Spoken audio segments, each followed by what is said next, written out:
नमस्कार, स्वागत है आपका आपके अपने YouTube चैनल थॉट्स ऑफ वंदना में। राजस्थान दर्शकों, जैसे ही राजस्थान का नाम आता है हमारे मन में एक छवि उभरती है। जो राजस्थान से बिलोंग नहीं करता है उसके मन में बेसिकली कि दूर दूर तक फैले हुए निर्जन रेतीले टीले और सर पर मटके रखकर लाती हुई औरतें, लेकिन नहीं, राजस्थान इसके अलावा भी बहुत कुछ है। यहाँ प्रकृति ने अपने सारे रंग रूप बिखेर रखे हैं। आपको यहाँ ना केवल पहाड़ मिलेंगे अपितु यहाँ पहाड़ों के अलावा नाले भी मिलेंगे और झीलें भी मिलेंगी, नदियां भी मिलेंगी, हरे भरे पहाड़, हरे भरे वृक्ष और रेतीले टीले, सब कुछ आपको एक ही स्थान पर मिलेगा, वो है राजस्थान। अब चलते हैं राजस्थान की राजधानी जयपुर की ओर। जयपुर में यूं तो अनेकों मंदिर हैं, लेकिन एक मंदिर अपनी विशेष ख्याति रखता है और वह है खोले के हनुमान जी। 60 के दशक में शहर की पूर्वी पहाड़ियों की खोह में बहते बरसाती नाले और पहाड़ों के बीच निर्जन एक स्थान है जहां कभी जंगली जानवरों का डर बना रहता था और कोई भी यहाँ पर आता जाता नहीं था। यानी ये स्थान निर्जन था, सूना था, लेकिन इस निर्जन जंगल में एक साहसी ब्राह्मण ने इस स्थान का रुख किया और लेटे हुए हनुमान जी की मूर्ति खोज निकाली और तभी से उस मंदिर की ख्याति दूर दूर तक हो चली और वे परम भक्त ब्राह्मण थे राधेलाल चौबे जी। और यह स्थान खोले के हनुमान जी इसलिए कहलाता है क्योंकि यहाँ पर पहाड़ों की खोह से जो बरसात का पानी था वह एक खोले के रूप में बहता था। खोले हम कह सकते हैं कि एक तेज धार के रूप में, और इसीलिए यहाँ के इस मंदिर का नाम खोले के हनुमान जी पड़ा। तो आइए चलते हैं आज हम इस मनमोहक यात्रा की ओर।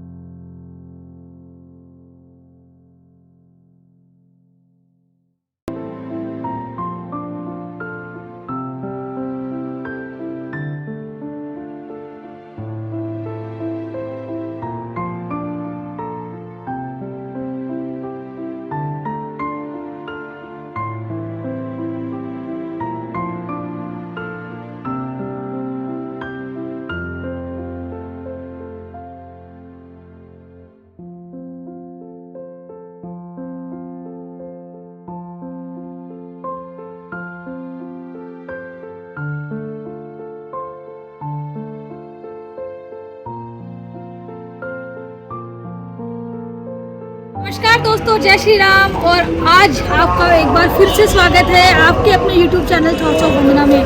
और आज मैं आपको एक ऐसी जगह पर लेकर आई हूँ जो ना केवल धार्मिक है, यानी कि ना केवल रिलीजियस है, बल्कि उसमें नेचुरल ब्यूटी, एडवेंचर सभी का समावेश है। तो दोस्तों, आज हम आए हैं खोले के हनुमान जी मंदिर में, जो कि जयपुर में एक बहुत ही फेमस जगह है, जहाँ पर आपको बालाजी के दर्शन भी मिलेंगे और नेचुरल सीनरी भी मिलेगी। हालांकि अभी बारिश का मौसम नहीं है, लेकिन ऊंचे ऊंचे यहाँ पर पहाड़ है। खैर, हमारे राजस्थानी के लिए तो यही ऊंचे ऊंचे पहाड़ है जो अभी हम देखने वाले हैं। So we have got the tickets for ropeway. ये हमारी रोपवे का टिकट है और अभी हम पहले रोपवे में जाएंगे, इसके बाद बालाजी के दर्शन करेंगे। So stay tuned with me for my further journey.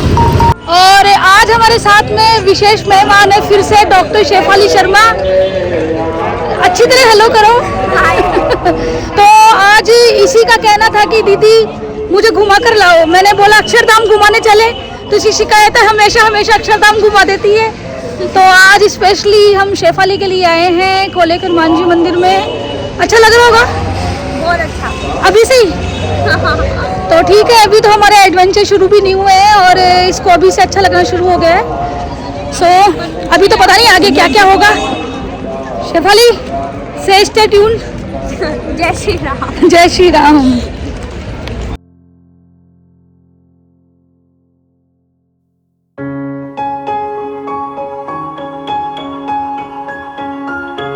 तो आइए अब हम चलते हैं खोले के हनुमान जी में बने हुए रोपवे की रोमांचक और हमारी मनोरंजक यात्रा की तरफ। राज्यपाल कलराज मिश्र ने इसका उद्घाटन किया था। यह रोपवे 436 मीटर लंबा अन्नपूर्णा माता मंदिर से सुरम्य पहाड़ी के ऊपर वैष्णो माता मंदिर तक फैला है। इसकी पूरी लागत 18 करोड़ रुपए आई थी और यह उन भक्तों को एक सहज और आसान चढ़ाई उपलब्ध करवाता है जिन्हें पहले 121 कठिन सीढ़ियों को पार करना पड़ता था। यह वरदान बुजुर्गों, बच्चों और विकलांग व्यक्तियों के लिए विशेष रूप से महत्वपूर्ण है, क्योंकि उन्हें पहले अपनी श्रद्धेय वैष्णो माता मंदिर तक जाने के लिए एक दुर्गम चढ़ाई का सामना करना पड़ता था। लेकिन अब महज 4 से 5 मिनट के भीतर आप अपने इस आध्यात्मिक गंतव्य की ओर आसानी से पहुंच जाएंगे और एक ऐसा अनुभव पाएंगे जो आपको रोमांचित और आश्चर्यचकित कर देगा।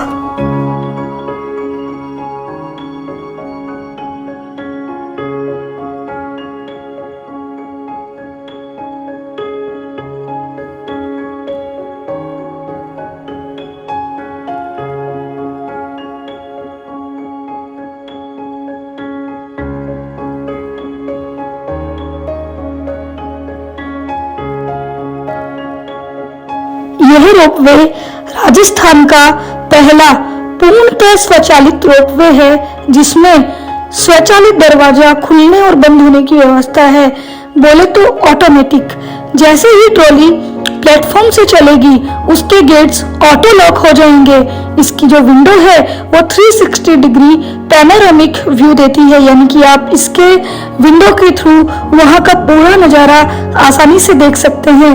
इतना ही नहीं, बीच में रोपवे लगभग 37 से 60 सेकंड के लिए रुकता है ताकि आप आराम से अपनी फोटोग्राफी कर सकें, वीडियोग्राफी कर सकें।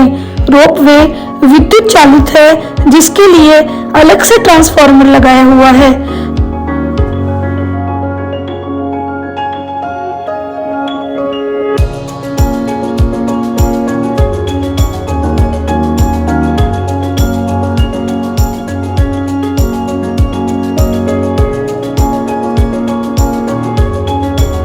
जैसे ही आप रोपवे केबिन में कदम रखते हैं, हवा में उत्साह और प्रत्याशा की भावना भर जाती है। यात्रा शुरू होती है और जैसे जैसे आप ऊपर चढ़ते हैं, आसपास की हरी भरी पहाड़ियों के लुभावने मनोरम दृश्य आपकी आंखों के सामने खुलने लगते हैं। हल्की हल्की हिलती डुलती गति रोमांच बढ़ा देती है, जबकि ठंडी पहाड़ी हवा आपके चेहरे को सहलाती है। हर गुजरते मिनट के साथ आप माता वैष्णो देवी के दिव्य निवास को करीब से महसूस करते हैं। यह छोटी लेकिन आनंददायक सवारी वास्तव में प्रकृति की भव्यता के बीच भक्ति और आध्यात्मिकता का सार प्रस्तुत करती है।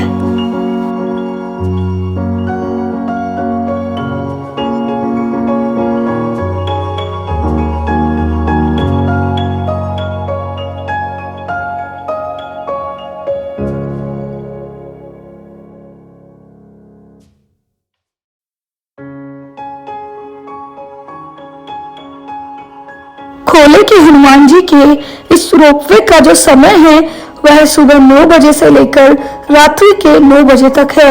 यही नहीं, यदि आप रात्रि के समय जाते हैं तो आपको जो नज़ारे देखने के लिए मिलेंगे, क्योंकि यहाँ पर जो LED लगी हुई हैं वो मंदिर की इस भव्यता में 4 चांद लगा देती हैं। इसके अलावा यहाँ की जो फीस है वह भी ज्यादा नहीं है, 150 रुपए यानी कि 150 रुपीज पर पर्सन आने और जाने के हैं। और आप आश्चर्यजनक घाटियों को, यहाँ की सुंदरता को ऊपर से निहार सकते हैं, चाहे सूर्योदय का नजारा हो चाहे सूर्यास्त का। इसको आप बहुत ही प्यार से, बहुत ही ब्यूटीफुली अपनी आंखों में कैद कर सकते हैं। और जब फाइनली हम वैष्णो माता मंदिर तक पहुंच गए तो यहाँ आकर हमें ऐसा प्रतीत हुआ कि जैसे माता रानी ने स्वयं हमें यहाँ बुलाया हो, क्योंकि माता रानी के इस मंदिर में एक विशेष कार्यक्रम चल रहा था जिस कार्यक्रम का नाम है पोष बड़े। जी हाँ भक्तों, यह कार्यक्रम पौष महीने में हिंदू जो संप्रदाय है उसके द्वारा किया जाता है, जिसमें किसी न किसी मंदिर में हलवा, पूड़ी, पकौड़ी, दाल की पकौड़ी और धनिया की चटनी और छोले या चने और सब्जी, इसका ईश्वर को, भगवान को भोग अर्पित किया जाता है और फिर भक्तों को प्रसादी बांटी जाती है। यहाँ पर भक्तों को एक बड़ा हुजूम देखने को मिला जो कि इस प्रसादी को ग्रहण कर रहा था।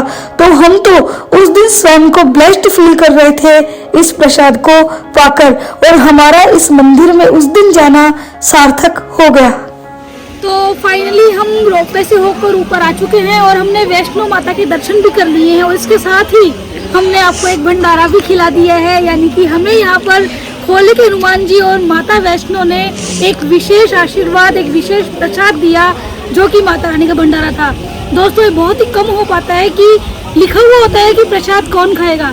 तो हमने बहुत ही अच्छी तरीके से वैष्णो माता के दर्शन भी करे। बहुत ही प्राचीन मंदिर है ये, लेकिन अभी रोपवे खुलने के बाद में इसका ट्रेंड थोड़ा बढ़ गया है। इसके साथ में हमने एक नेचुरल सीनरी का भी आनंद लिया रोपवे के थ्रू होकर। आपने वो देख लिया होगा और आप मेरे पीछे अभी भी देख सकते हैं कि कितने घने जंगल है। और बाकी मंदिरों के मुकाबले यहाँ पर शायद मुझे लगता है कि बंदरों की संख्या काफ़ी कम है। सो अभी हम वापस नीचे चलेंगे और हम पहले बालाजी के दर्शन करेंगे। सो अभी बने रहिए। खोले के हनुमान जी के मंदिर में राजस्थान की संस्कृति को फॉलो करती हुई किसी विशेष वेशभूषा को पहनकर आप वहां फोटोग्राफी का आनंद ले सकते हैं। फाइनली खूबसूरत नज़ारों का आप आनंद लीजिए। उतरते समय थोड़ा सनसेट का टाइम हो चला है और जब हम नीचे आते हैं तो आपको दूर दूर तक फैली हुई कुछ कतारें मिलेंगी, कतारें सिटिंग व्यवस्था की। यदि आप चलते हुए थक गए हैं या थोड़ा आराम करना चाहते हैं तो आप वहां पर बैठ सकते हैं। साथ ही लंबी कतारों में प्रसाद की काफी सारी दुकानें भी लगी हुई हैं और अंततः हम प्रसाद लेते हुए पहुंचते हैं खोले के हनुमान जी के मंदिर परिसर में।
अभी हमने खोले के हनुमान जी के दर्शन कर लिए हैं और खोले के हनुमान जी के दर्शन करने के बाद में हमें देखिए क्या मिला है। थोड़ा सा ऊपर आने के बाद में हमें दिखाई दी है एक गायत्री माता का मंदिर, जिसके दर्शन के बाद में आप यहाँ पर आसपास की ग्रीनरी का आनंद ले सकते हैं। और एक बार मैं फिर से कह दूँ कि सावन के महीने में ये स्थान बहुत ही ज़्यादा सुंदर लगता होगा।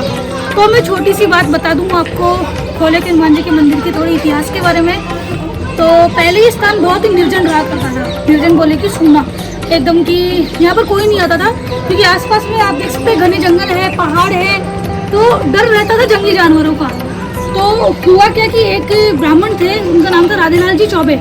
तो वो यहाँ पर आए, उन्होंने यहाँ पर कुछ आराधना करी और आराधना के दौरान उनको एक पहाड़ पर हनुमान जी की लेटी हुई मूर्ति मिली।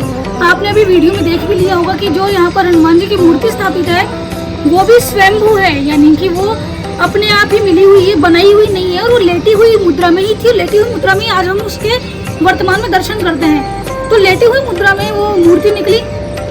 मूर्ति निकलने के बाद में राधेलाल जी चौबे ने यहीं पर उस मूर्ति की आराधना अर्चना करनी शुरू करी और सन 1961 में एक नरवर आश्रम सेवा समिति की स्थापना करी और उसी के थ्रू यह मंदिर बना।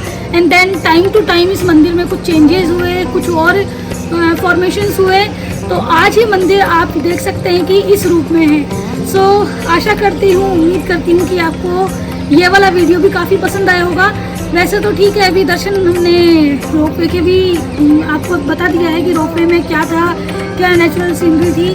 अभी हम थोड़ा सा बस अभी हमारी पार्किंग की तरफ चलेंगे, पीछे कुछ छतरियाँ हैं वहाँ भी दिखाती हैं। और खोले के हनुमान जी मंदिर परिसर में ही थोड़ा सा ऊपर जब हम जाते हैं तो आपको एक ऐसा अनोखा मंदिर देखने के लिए मिलेगा जो कि शिव जी का है और उसमें शिव की एक मुख्य मूर्ति के साथ ही में शिवलिंग और पूरे शिव परिवार की मूर्तियां भी लगी हुई है। यही नहीं, 12 ज्योतिर्लिंगों के दर्शन आप एक ही जगह, एक ही मंदिर में उनके दर्शनों का लाभ प्राप्त कर सकते हैं।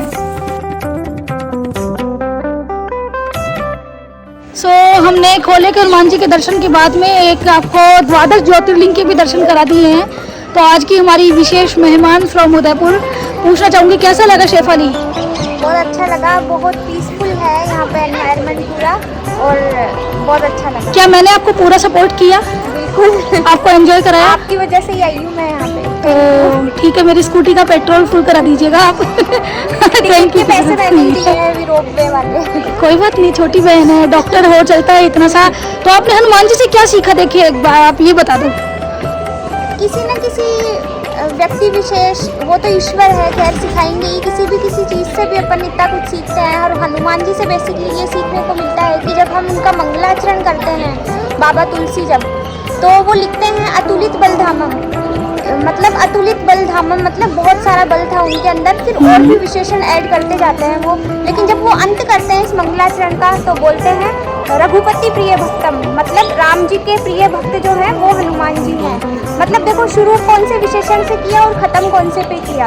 इसके बाद जो हनुमान जी से सीखने को मिलता है कि हनुमान जी में क्योंकि वो हम्बलनेस थी, किसी की भी भक्ति के लिए, भक्ति हर किसी की नहीं की जा सकती और भक्त होना ईजी नहीं होता है, मेन बात ये होती है। भक्त होने के लिए पूरा जो डेडिकेशन चाहिए होता है वो मैंने हनुमान जी से सीखा है। भक्ति किसी छोटे से जीव की भी की जा सकती है और किसी बड़े से बड़े इंसान की या ईश्वर की किसी भी की जा सकती है, लेकिन जो आराधना होती है उसमें फुल डेडिकेशन इस तरह से चाहिए होता है कि जब हनुमान जी जाते हैं सीता जी का पता लगाने के लिए, जो राम जी उनको मुद्रिका देते हैं, जो उनके चिन्ह के रूप में लेकर जाते हैं वो, तो जब उनसे सीता माता जब उनको पहचान नहीं पाती हैं तो वो पूछती हैं उनसे कि आप कौन हो, तो वो बोलते हैं कि राम भक्त मैं माता जानकी, कि मतलब मैं सिर्फ एक राम भक्त हूँ। तो देखिए इतने बड़े बड़े विशेषण जिन्होंने बचपन में सूरज को निगला, अगर उनकी जगह हम होते तो हम बड़ी बड़ी डींगे फेंकते वहाँ पे होते, तो बोलते कि मैंने ये किया, मैंने वो किया, लेकिन उन्होंने सिर्फ अपना क्या बताया कि मैं सिर्फ एक राम भक्त हूँ। क्या तुम मुझे नहीं जानती? क्या तुम आप मुझे नहीं जानती? यहाँ पर गाड़ियों पर भी सरपंच का भाई बिल्कुल वो लिख देते हैं, सब कुछ लिखते हैं। हम्बलनेस जो है वो सबसे बड़ी चीज़ होती है कि आप किसी भी पद पे पहुँचो लेकिन पैर जो है हमेशा ज़मीन पे होने चाहिए। और हम्बलनेस इस तरह से अपन, जब ईश्वर इतने हम्बल हो सकते हैं तो हम क्यों नहीं, बस मैंने ये बिल्कुल। सीखा है। Thank you so much Shefali, आपने बहुत ही अच्छा ज्ञान प्रोवाइड करवाया। मेरे किसी भी ब्लॉग में मैंने इतना भारी भरकम तो ज्ञान दिया ही नहीं था, इसलिए हमारी विशेष मेहमान, स्पेशल गेस्ट हमारी शेफाली का बहुत बहुत थैंक यू। और जय श्री राम। अभी आपको कुछ छतरियाँ दिखाती हूँ, देखे, चले मेरे साथ में।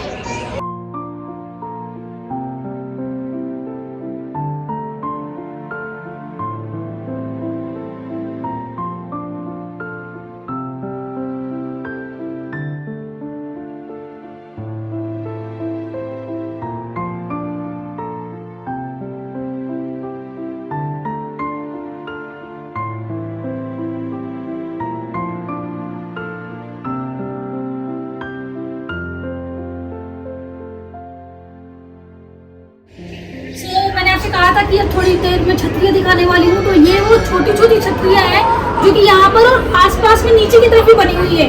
और ये हनुमान जी के मतलब मंदिर का ऊपरी पॉइंट है जहाँ से आप आसपास का पूरा नज़ारा देख सकते हो। तो मैं अपने इस वाली वीडियो का यहीं पर एंड करना चाहूँगी और उम्मीद करती हूँ कि मेरे बाकी वीडियोज़ की तरह आपको ये वाला वीडियो भी पसंद आया होगा। और वैसे एडिटिंग में वगैरह में धीरे धीरे थोड़े थोड़े सुधार करने पड़ेंगे। So I am trying and I am doing my best. तो अगर आपको वीडियो पसंद आया हो, लाइक कीजिए, शेयर कीजिए, सब्सक्राइब